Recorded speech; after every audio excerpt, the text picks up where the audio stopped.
बहुत स्वागत है दोस्तों आपका आज के इस मार्केट एनालिसिस के वीडियो में। चलिए दोस्तों देखते हैं क्या रहा आज का डेटा और कल किधर जा सकता है बाजार। तो स्टार्ट करते हैं रिटेलर्स के डेटा से जो कि दिखाई दे रहे हैं मोस्टली बियरिश।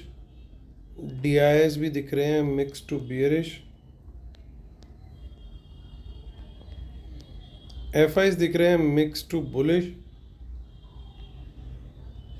और प्रोज भी दिख रहे हैं मिक्स टू बुलिश। तो ये था आज का बाय सेल का डेटा पार्टिसिपेंट वाइज। इसी डेटा को हम सेग्रीगेट करके देखेंगे यहाँ पे इंस्ट्रूमेंट वाइज। यानी सबसे पहले देखेंगे index future, index call, index put, stock future and so on.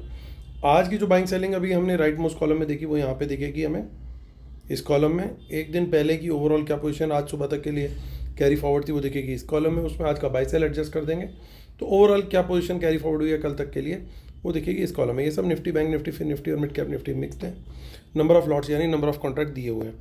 तो इंडेक्स फ्यूचर से शुरुआत करेंगे। रिटेलर्स यानी retail clients, DIs, FIIs and pros. तो 35,000 लॉट का सेल आया है रिटेलर्स का। अब उनके नेट लॉन्ग रह गए 35,800।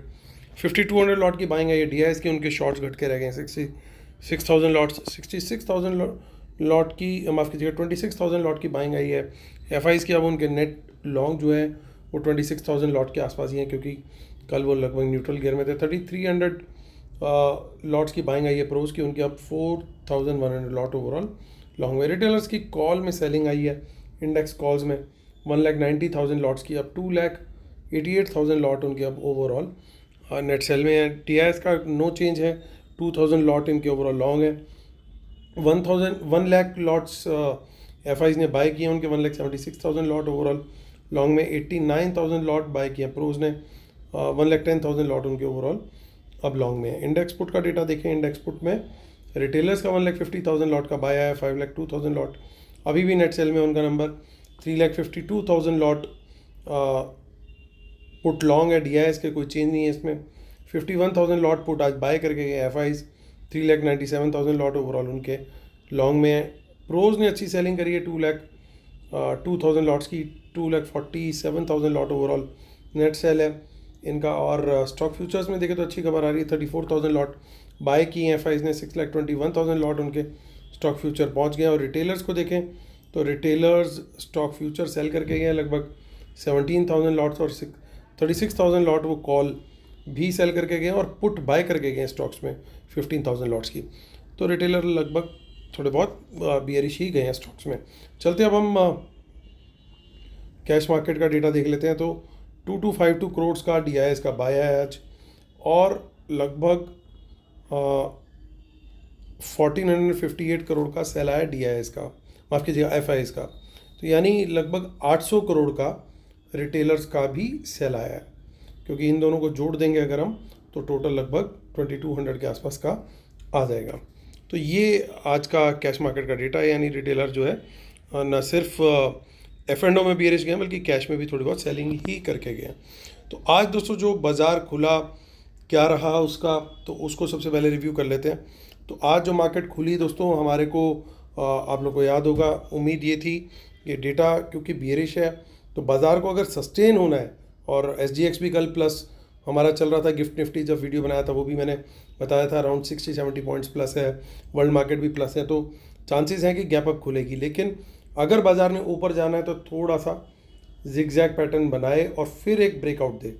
आप चेक कीजिएगा पहले 15 मिनट बाज़ार ने यही पैटर्न बनाया, स्मार्ट मनी ने अपनी पोजीशन को इस फेज़ में एडजस्ट किया और उसके बाद बाज़ार को ऊपर लेकर गए और अच्छे से बाज़ार काफ़ी देर तक तेज़ी में ही सस्टेन हुआ। और लास्ट में थोड़ी सी सेलिंग ज़रूर देखने को मिली, वो मुझे लगता है कहीं ना कहीं एक शेकआउट था मोस्ट लाइकली। शेकआउट क्यों था उसके पीछे रीज़न ये है कि आज भी आप जो डेटा देख रहे हो उसमें मोस्टली एफआईज और प्रोज लॉन्ग पोजीशन ही कैरी करते हुए दिख रहे हैं। और एक और सीक्रेट डेटा हम लोगों ने विटनेस किया था जो बेसिस था इस बात का कि क्यों हम डेटा बियरिश देख करके भी बियरिश नहीं हो रहे थे। उसके पीछे कारण ये था कि एक दिन पहले स्टॉक फ्यूचर्स की 1,10,000 लॉट के आसपास की क्वांटिटी हम लोगों ने देखी थी कि बाय करके गए हुए हैं एफआईज, और वो कल बाकी सब जगह पे तो पोजीशंस हिलती हुई दिखी लेकिन वो वाले स्टॉक फ्यूचर्स उनके हिलते हुए नहीं दिखे, बल्कि लगभग 3,500 ऑड लॉट्स और ऐड किए उन्होंने। यानी कहीं ना कहीं वो हाइड करके अपनी बुलिशनेस को कंटिन्यू कर रहे थे। और दैट वाज द रीज़न कि हमने इस चीज़ को ध्यान में रखा कि अगर गैप अप होता है, प्राइस एक्शन ऊपर की तरफ निकलता है, तो हमें बिल्कुल तैयारी ऊपर की तरफ रखनी है। तो उम्मीद करता हूँ आप लोगों को कल का वीडियो भी ध्यान होगा, वो पर्टिकुलर पार्ट भी ध्यान होगा जहाँ पे चार्ट भी बनाया था कि अगर जिगजैग बना के ऊपर निकले। तो उम्मीद करता हूँ आप लोग कमेंट जरूर करेंगे। अब आते हैं आज मुद्दे की बात पे, शुरू करते हैं आज का रिव्यू। 24,700 पे क्लोजिंग आई है, शानदार क्लोजिंग है। अब देखिए कितनी बढ़िया कॉल राइटिंग जो है वो हटी है यहाँ से, और कॉल सारी आपको दिख रही हैं ग्रीन में। अब तेज़ी का ट्रेड अगर कोई लेना है तो 24,700 के ऊपर तेज़ी बनती है। आपको ध्यान होगा सबसे बड़ी रेजिस्टेंस जो दिख रही थी वो हमें पहले दिखाई दे रही थी 24,800 पे। अब लेकिन देखिए वो रेजिस्टेंस उतनी बड़ी नहीं दिख रही। यहाँ पे 24,800 के ऊपर अनवाइंडिंग हुई है बाकायदा, तो ये एक अच्छा पॉजिटिव साइन है। यानी कोई भी बुलिश कैंडल हमें 24,700 के ऊपर मिलती है, पॉजिटिव प्राइस एक्शन मिलता है, तो एक अच्छा हमें मोमेंटम ऊपर का मिल सकता है। 24,800 और इवन 900 का लेवल भी पॉसिबल है। इन द मनी में काफ़ी सारी पुट्स दिख रही हैं, ये बाय है या सेल है उसकी कंफर्मेशन के लिए हमारे को थोड़ा सा वेट करना पड़ेगा मॉर्निंग में, क्योंकि बड़ी सपोर्ट एक 24,700 पे बनी हुई है। अगर बाजार इसके नीचे सस्टेन कर रहा है तो ये इनकी हिडन पोजीशन हो सकती है, ऐसा हम मान सकते हैं। लेकिन फिर भी डेटा को देखते हुए हम उस यहाँ पे कोई बियरिश कैंडल अगर बनती है 24,700 के नीचे, तो उसके लो ब्रेक पर एक कम क्वांटिटी के अंदर 1/4 क्वांटिटी के अंदर हम यहाँ पे उस लो ब्रेक पर हम ट्रेड लेंगे शॉर्ट साइड पे, यानी पुट बाय करेंगे। टारगेट हमारा 24,600 और 500 तक का होगा, लेकिन ऐसा उसी स्थिति में होने का चांस है जब हमें या तो वर्ल्ड मार्केट से कोई करेक्शन दिखे या कोई बैड न्यूज़ गॉड फॉरबिड आती हुई दिखे। अदरवाइज़ ये सिनेरियो थोड़ा अनलाइकली लगता है। और कम क्वांटिटी में क्योंकि एंट्री ले रहे हैं तो क्वांटिटी बढ़ाएंगे ओनली बिलो 24,600। तो ये हमारी स्ट्रेटेजी रहने वाली है निफ्टी को लेकर के। 29 अगस्त की ऑप्शन चेन भी देख लेते हैं, वहाँ पे भी थोड़ी बहुत इन द मनी पुट्स हैं, ज़्यादा कुछ वहाँ पे देखने को नहीं मिल रहा। चलते हैं बैंक निफ्टी की ऑप्शन चेन जिसकी कल एक्सपायरी है। बैंक निफ्टी भी अच्छा मूव दिया, 51,000 के ऊपर बड़ी रेजिस्टेंस थी, कल भी आप लोग को बताया था, और बाजार गया 51,025 तक, सस्टेन नहीं किया, स्पाइक था वहाँ तक गया और वापस। तो बड़ी रेजिस्टेंस जो है, लेवल जो है वो प्ले आउट करते हैं। और सबसे बड़ी रेजिस्टेंस आपको याद होगा कल हमने डिस्कस किया था कि अगर ऊपर निकलते हैं तो 51,000 तक का टारगेट है। अगर 51,000 के ऊपर आज हम सस्टेन कर जाते तो शॉर्ट कवरिंग और बड़ी देखने को मिलती, लेकिन शायद इन लोग का प्लान कुछ और बड़ा करने का हो कल के लिए, कुड बी पॉसिबल। तो उस वजह से आज वो ट्रिगर नहीं किया चीज़ को, हो सकता है वो कल टारगेट हमारा अचीव होता हुआ दिखाई दे। इन द मनी कॉल्स में देखिए काफ़ी सारी अनवाइंडिंग तो दिखाई दे ही रही है। अभी भी जो सबसे बड़ी रेजिस्टेंस है वो मुझे 51,000 पे दिखाई दे रही है, यानी कोई बुलिश ट्रेड हम लेंगे तो 50,800 के ऊपर लेंगे, लेकिन यहाँ पे फ़िलहाल बुलिश कैंडल के हाई ब्रेक पे भी क्वांटिटी हम कम रखेंगे। टारगेट रहेगा 51,000 का। 51,000 के ऊपर कोई बुलिश कैंडल बनेगी, मिनिमम 5 to 10 मिनट्स की कैंडल होनी चाहिए, उसका हाई ब्रेक हो तो फिर वहाँ पे क्वांटिटी बढ़ा करके हम लॉन्ग का ट्रेड ले सकते हैं। अब कल से थोड़ी सी ज़्यादा आप देख सकते हो यहाँ पे चेंज इन ओआई में डेटा दिखना शुरू हो गया, ये कल नहीं था। सो ये डेटा अब डेवलप हुआ है, तो अब थोड़ी बहुत रेजिस्टेंसेस भी यहाँ पे डेवलप होती हुई दिखाई देंगी। अब देखिए यहाँ पे भी डिसेंट डेटा डेवलप हो गया है, तो 51,400 का एक टारगेट यहाँ पे, इनफैक्ट 51,200 पे भी एक रेजिस्टेंस डेवलप होती हुई दिख रही है।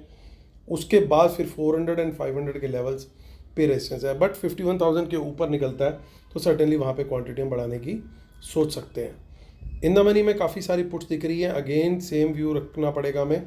50,000 सेम 800 के नीचे अगर बियरिश कैंडल बनती है, उसका लो ब्रेक होता है शॉर्ट का ट्रेड, और टारगेट रहेगा 50,600 तक का।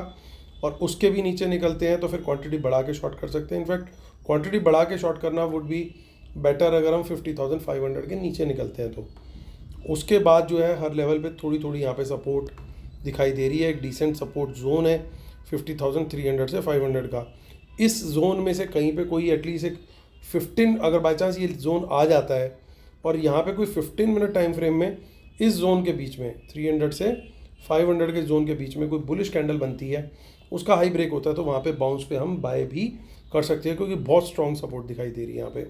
ये लेवल अगर गया 50,300 का, उसके नीचे बाजार अगर सस्टेन कर गया तो फिर game will be very difficult for the bulls. फिर तो बियर्स का गेम जो है हावी होता हुआ दिखेगा। हालांकि आखिरी उम्मीद 50,000 पे उनके पास है, क्योंकि वो भी एक बड़ी सपोर्ट का काम करना चाहिए। तो ये हमारे सारे लेवल्स बन गए दोस्तों।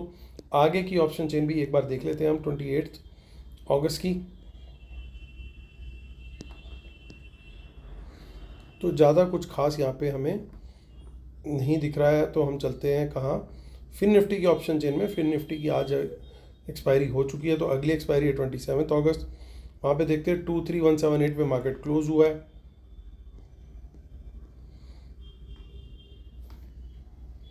सो 23,200 के ऊपर तेज़ी का ट्रेड बनता है क्लियरली, और 23,300 तक का टारगेट दिखाई देता है। और बेटर रहेगा कि अगर हम 23,200 से 50% क्वांटिटी से एंटर करें और 300 के ऊपर क्वांटिटी अपनी बढ़ाएं, और 23,200 के नीचे शॉर्ट का ट्रेड बनता है। बिल्कुल बड़ी सपोर्ट है यहाँ पे। यहाँ से कोई बाउंस आता है तो वहाँ पे भी हम बाय कर सकते हैं, और अगर नीचे निकलता है तो शॉर्ट के लिए हमें प्रिपेयर रहना होगा। टारगेट इसका 23,100 और 23,000 तक के लिए ओपन हो जाएगा। देख लेते हैं मिड कैप निफ्टी को भी। मिड कैप निफ्टी की ऑप्शन चेन क्या कह रही है। उसकी 26 अगस्त की एक्सपायरी है, और 12855 पे मार्केट क्लोज हुआ है।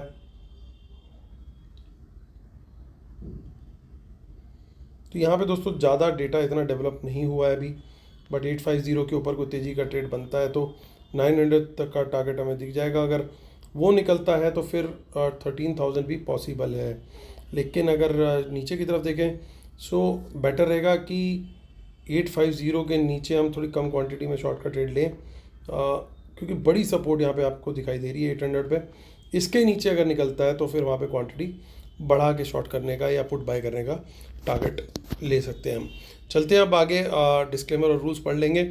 इसके बिना अपने सेटअप को कंप्लीट नहीं मानते। और हमारा जो फ्री टेलीग्राम चैनल है दोस्तों, उसको मिस मत कीजिएगा। लगातार वहाँ पे हम कंटेंट पोस्ट कर रहे हैं, आज भी काफ़ी सारी चीज़ें पोस्ट करी हैं, तो एक बार जा करके जरूर देखिएगा। इसी वीडियो के डिस्क्रिप्शन में आपको लिंक मिल जाएगा हमारे फ्री टेलीग्राम चैनल का, और मेरे टीम मेंबर्स के नंबर्स भी दे रखे हैं, उनसे भी आप बात कर सकते हैं या उनको आप व्हाट्सएप कर सकते हैं टेलीग्राम में एंटर होने के लिए। और हमारी जो वेबिनार है उसकी डिटेल भी वीडियो के डिस्क्रिप्शन में दे रखी है। तो चलिए आते हैं मुद्दे की बात करते हैं। और इंडेक्स फ्यूचर्स में आज 8500 लॉट लॉन्ग भी हुए हैं, 18,000 लॉट के शॉर्ट भी क्लोज हुए हैं। ओवरऑल अच्छी 26,000 लॉट से ऊपर की बाइंग आई है।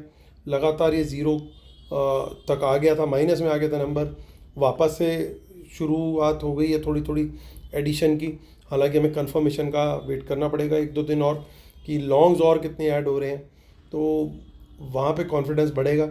लेकिन ये डेटा फ़िलहाल के लिए तो हमारे लिए पॉजिटिव है। इंडेक्स कॉल का डेटा देखें तो वहाँ पे भी क्लियर कट हमें दिख रहा है कि रिटेलर का कॉल सेल आया और इन दोनों का बाय आया। तो ओवरऑल यहाँ पे भी तेज़ी का ही हिसाब बन रहा है। इंडेक्स पुट को देखें तो ओवरऑल अच्छे खासे लॉन्ग ऐड किए हैं रिटेलर्स ने आज भी, और परसों भी काफ़ी पुट्स में लॉन्ग ऐड हो रखे थे।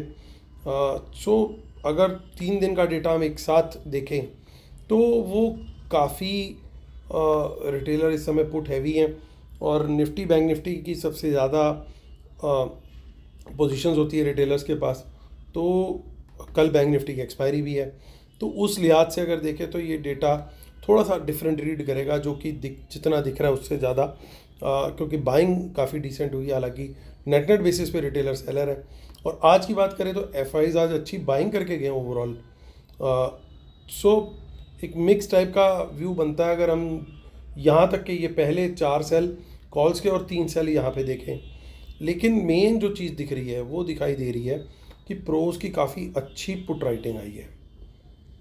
ये एक बहुत अपने आप में पॉजिटिव चीज़ है, क्योंकि एक चीज़ एटलीस्ट ही हो जाती है कि अनलेस कि कोई वर्ल्ड मार्केट में दिक्कत ना आए या कोई नेगेटिव न्यूज़ ना आए, अगर अदर थिंग्स बीइंग इक्वल, तो मार्केट फिर डाउन साइड एक बार को एटलीस्ट प्रोटेक्टेड रहनी चाहिए। उसकी प्रोबेबिलिटी काफ़ी हाई हो जाती है, यू कैन से 80-90% तक चली जाती है। ऑल्दो हमारे पास लेवल्स ज़रूर हम आइडेंटिफाई करके चलते हैं कि फिर भी कोई न्यूज़ नहीं भी आई और तब भी पुट राइटिंग के बावजूद अगर नीचे को निकल गया, तो हमें पता है हमें वहाँ पे फिर लॉन्ग में नहीं रहना, हमारा वहाँ पे शॉर्ट का प्लान जो है वो रेडी हो जाएगा। लेकिन एटलीस्ट ये चीज़ यहाँ पे कॉन्फिडेंस देती है कि कोई सपोर्ट के पास चीज़ जाएगी, तो वहाँ पे अगर कोई बुलिश कैंडल बन रही है तो वो उसके हाई ब्रेक पे हमें एंट्री लेनी है, क्योंकि हमें पता है वहाँ पे इन लोगों ने पुट सेलिंग कर रखी है, तो they will try to protect, और वो उस कैंडल का जो लो है उसको हम स्टॉप लॉस की तरह यूज़ कर सकते हैं। कोई भी ट्रेड F&O में दोस्तों बिना स्टॉप लॉस के हमें कभी भी नहीं लेना है, ये बात हमेशा ध्यान रखनी है। और स्टॉक फ्यूचर्स में भी थोड़ी पॉजिटिविटी दिखाई दे रही है, तो ओवरऑल डेटा के अंदर एक डिसेंट पॉजिटिव फैक्टर है। अब ज़रूरत है सिर्फ दो चीज़ों की, कि world market neutral to positive रहे और कोई नेगेटिव न्यूज़ फ्लो ना आए, तो हम भी शायद थोड़ी सी तेज़ी कल देख सकते हैं। 2 दिन बैक टू बैक तेज़ी आ चुकी है। ये ज़रूर है कि कल अगर तेज़ी आती है तो कहीं थोड़ा साइडवेज जाने का भी चांस हो सकता है, कि प्रीमियम मीटिंग दोनों तरफ करने की प्लानिंग भी हो सकती है, लेकिन बायस जो है वो थोड़ा सा पॉजिटिव साइड पे ही है। अगर हमें लगता है कि बाज़ार थोड़ा ज़्यादा साइडवेज हो गया है, तो ऐसी सूरत में फिर हमारे को आइडेंटिफाई करने पड़ेंगे स्टॉक्स, क्योंकि स्टॉक्स में ये अभी लगातार बुलिश चल रहे हैं। अगर आप ध्यान दोगे कुछ दिन पहले ही हमने अभी आइडेंटिफाई किया था, इससे 1 या 2 दिन पहले तक ये 4 लाख समथिंग तक आ गए थे स्टॉक फ्यूचर्स। अब वो लगातार बढ़ते बढ़ते बढ़ते 6,21,000 के आसपास आ चुके हैं। हम एक बार पुरानी कोई शीट भी देख लेते हैं जिसमें हमें ये नंबर दिखाई दे जाएगा। देखिए 4,74,000 के करीब इनके स्टॉक फ्यूचर थे लगभग 3-4 दिन पहले। अब 4,74,000 लॉट से ये लोग कहाँ तक आ गए हैं? ये लोग आ गए हैं 6,21,000, यानी इनहेरेंट एक स्ट्रेंथ अंदर से बनी हुई है, अंदर से ये बाइंग कर रहे हैं स्टॉक फ्यूचर को। अगर इंडाइसिस सेम जगह पे भी रहे तो भी स्टॉक फ्यूचर में ये पैसा बना रहे हैं। तो अगर बाजार साइडवेज जाता भी है बिकॉज ऑफ एक्सपायरी और व्हाटएवर, तो भी हम फिर वहाँ पे स्टॉक फ्यूचर पे फोकस कर सकते हैं, स्टॉक्स पे फोकस कर सकते हैं, क्योंकि वहाँ पे इनहेरेंट जो तेज़ी है वो बनी रहेगी। तो ये दोस्तों हमारा व्यू है बाज़ार को लेके। उम्मीद करता हूँ आपको वीडियो पसंद आएगा, और लाइक शेयर सब्सक्राइब जरूर कीजिएगा। कल फिर होती है मुलाकात, तब तक के लिए टेक केयर, बाय बाय।